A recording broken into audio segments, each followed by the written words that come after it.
speaker is Dr. Stephen Harwood, and he's talking about framing authenticity editorial mile.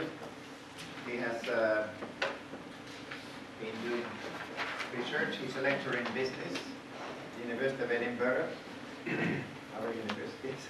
Current research examines the context of Scottish tourism and related aspects. Thank you. Good morning. Right, I'll tell you what, I'm not an archaeologist. I know nothing about museum studies. I'm not into heritage. I'm not into arts. I'm not into architecture. I'm in a business school. You can tell, the man in the suit, you can tell I'm a researcher because I don't have a collar. But I'm in a business school. And you wonder, what on earth is a person standing here talking to you about authenticity?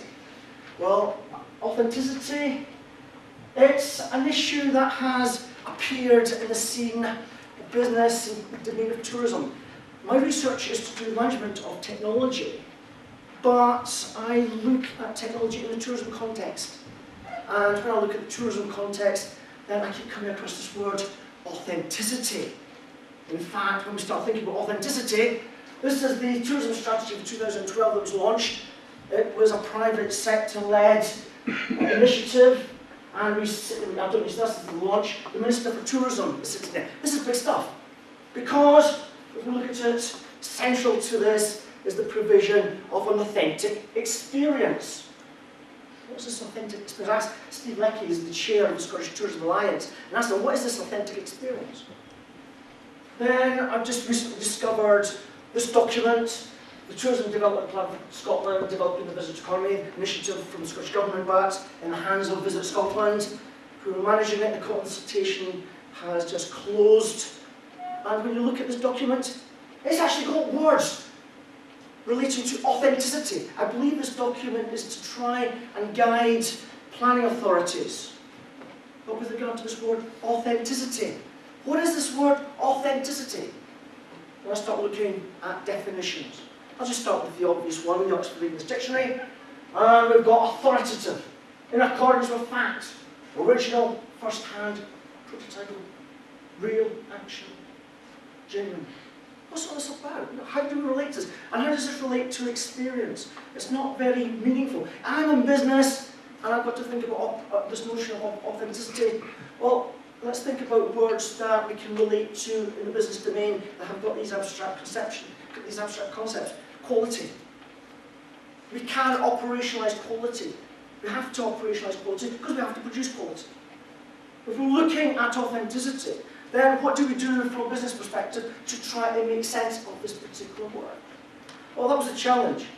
It looked at the World Heritage Centre Committee's view on authenticity. Obviously, we've got culture as expressed, we've got values ascribed, we've got information sources, and we've got credibility and truthfulness as key words that I picked up there.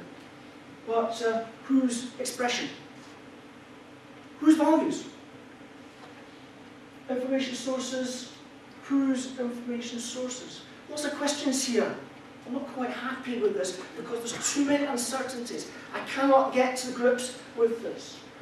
So I decided a couple of years ago that with this problem with authenticity, I will look for authenticity. And where better to look than on my doorstep? We've got a street just down the road. It's an iconic street. We have something like 11 million nights spent in Edinburgh by visitors. They're coming for something. Surely I will be able to find authenticity in the Royal Mile. And started off a programme of research. I'm an explorer. I have no idea what I'm doing. I do not have any conventions. I am exploring, just muddling around. I started off by looking at the Royal Mile. What is that? I did an audit. I got hold of information that allowed me to map out all the non-residential properties, street-facing properties in the Royal Mile. And with it, I could identify who owned it, what they were doing. I took lots of photographs, thousands of photographs, and put them all together, tried to make sense of what was actually going on here. I enrolled a colleague, a marketing person, because her focus was on the visitor, we're looking at experience, market experience, authentic experience. Then there's a marketing element there. And more recently, teamed up with Dr. Tony Paul in the School of History. We've got a project on about placemaking to try and make sense of all this. But we're trying to make sense of something that is quite complex. Where's the authenticity of this street? Well, let's look at it. There is St. Giles. I don't think anyone would argue about its authentic being. It's a place of worship. It's a living being. Then we've got the tourist in there. We have to have the tourist in there. What else is there? We've got the retail outlets, and some of you may agree that they should be there. Others may agree maybe they shouldn't be there. We've got a place of work. That's the High Court. There's a justice as well. So we start to unpack this. We're starting to reveal lots of different stakeholders, and we have the residents. We mustn't forget the residents. They're invisible in this diagram. In fact, the residents quite often are invisible. And there's a rickshaw. Where does that fit into all this? Well, let's think about this. There's lots of literature out there.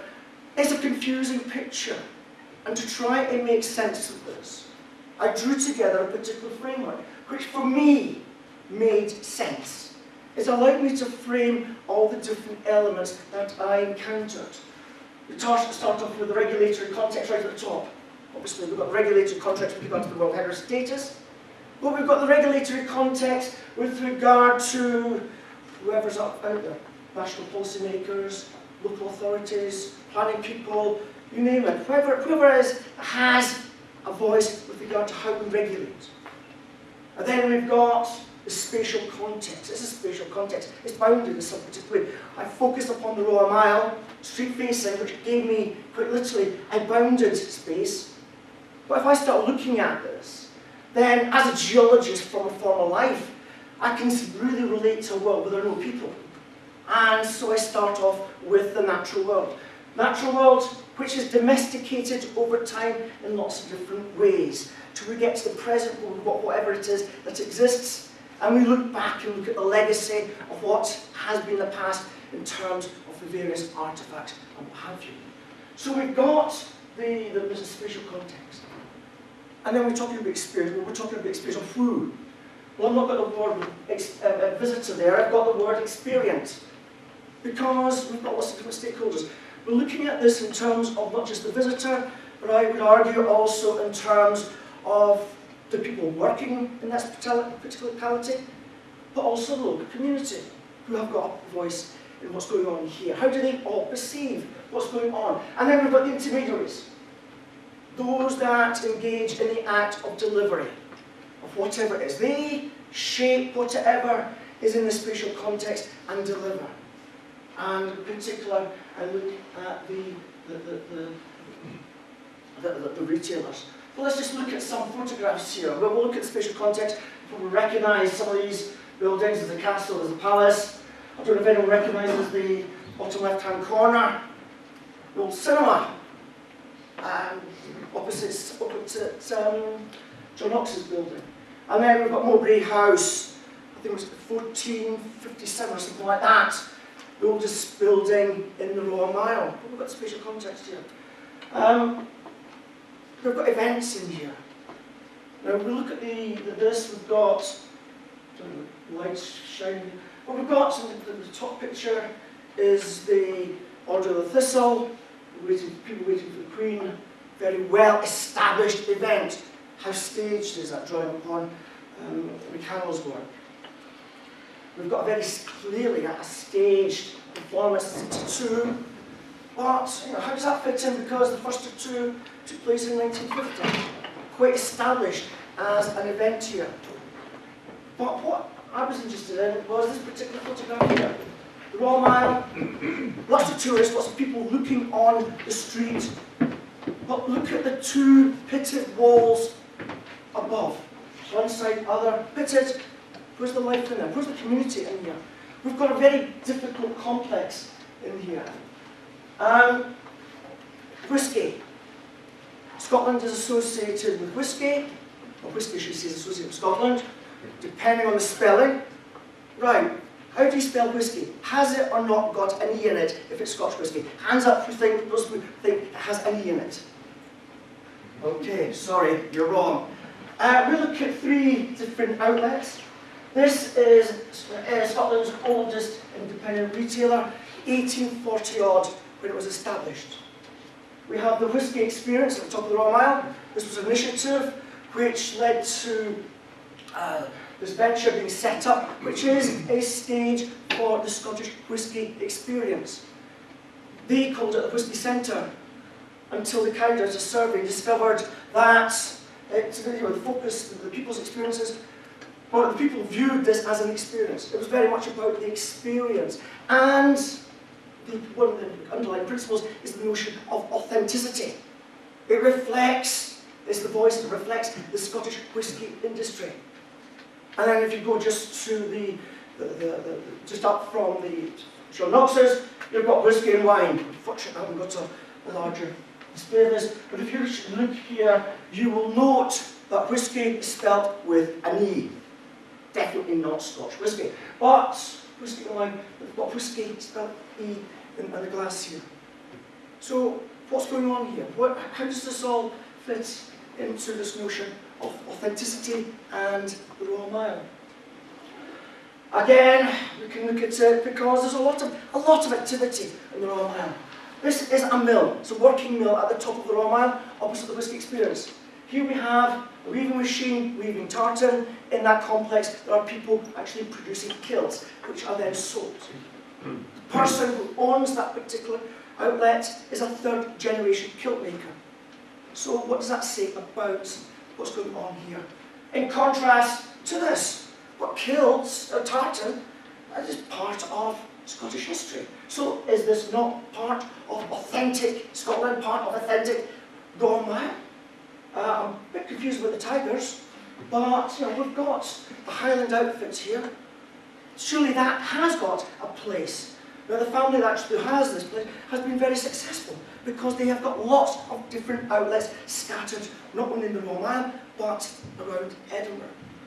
And then we look at the visitor experience. I haven't managed to, this is work in progress, I haven't managed to get an insight into the visitor view, but I can pick up on the 1,000 odd reviews on TripAdvisor at the Royal Mile, and bring you to, what do you call that? Word clouds on the comments. Shops. That is the big word that comes out in all the comments. Shops. Then there's the castle in there, hidden in there, and then we've got, I think the word interesting is there, but there's the word great. So we start to get an insight into how people are actually viewing. It's not exactly the most scientific of methods getting an insight into the visitor, but it does start to give a feel of the visitor experience view of this. Recognising the fact that we're looking at senses, that we've got this notion of self-immediate satisfaction. It draws attention to the distinction between authentic experience. I'm coming to Edinburgh for a stag night. I have a good time. Is that an authentic experience? Perhaps the Heidegger view of this. I don't know. I'm really exploring all this. But I have to think about authenticity. When I think about authenticity, I find it very, very difficult to actually define the words. But then again, I'm looking at it from a business perspective, and I'm looking for making money out of this. Most of these ventures, irrespective, are making money. They have to make money. We have to survive somehow. So if I start looking at, as we move towards the other side of what is not authentic, then I come up with the fast buck. Making money is the priority. But we strip out the meaning of what we sell, we dissolve that meaning, and the focus is we'll sell anything as long as we can make money. So I'm not defining what is authentic. What I'm suggesting is we can actually make a move to what is not authentic. And I'll come back to the community again, because we cannot ignore the fact that we have got a community present in this particular location. These pitted walls, there's a primary school, the bookies in the middle of the Royal Mile, obviously serving a need. And I'm not going to draw attention to the newsagents. We've got a shoe shop there. So we've got a sense of community in here. And then finally at the bottom of the Royal Mile, we've got Centre of Power, which is something that which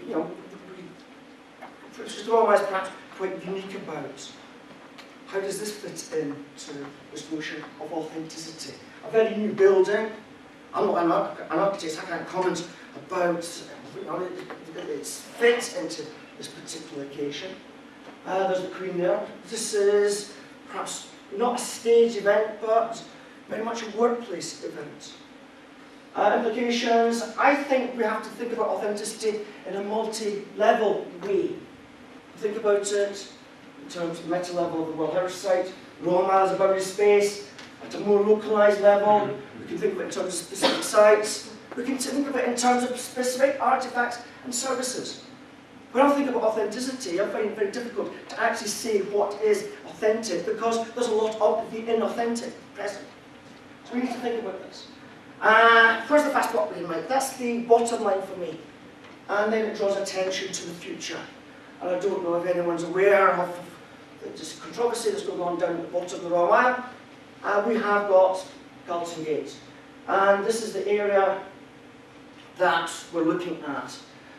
The photograph is facing down to that area, but the consultation on the developments was opened up yesterday, and this is a snapshot of one of the slides. And what's interesting about it in terms of the developments is that these are all the planned venues. Residential accommodation offices, restaurants, cafes, workshops, retail outlets, car parks. There's a hotel in there for good measure. The question is, if I start to think about that, then we've got functional offerings, we've got a cellar, and there's going to be buyers there of whatever it is that's going to be there. Well, what's the meaning? Because if you look at this notion of authenticity, or the lack of authenticity, well, we dissolve the meaning to go for the buck, then what's the meaning here? What is the meaning inherent in the development of that side? Because it does touch upon the Royal Mile. Where's the continuity? Is there going to be continuity? We're looking at this continuity perhaps with whatever this thing is called heritage. So, in conclusion, is there a conclusion? I'm not sure. This is very much work in progress.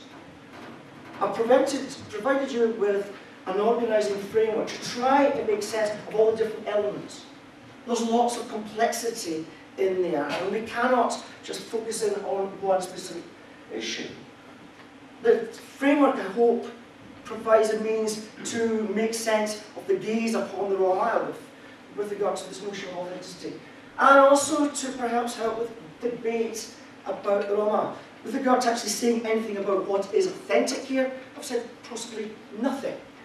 What I have said is that I would think that we can actually talk about the inauthentic from a commodification perspective, from the way we dissolve meaning when we're going for the fast buck.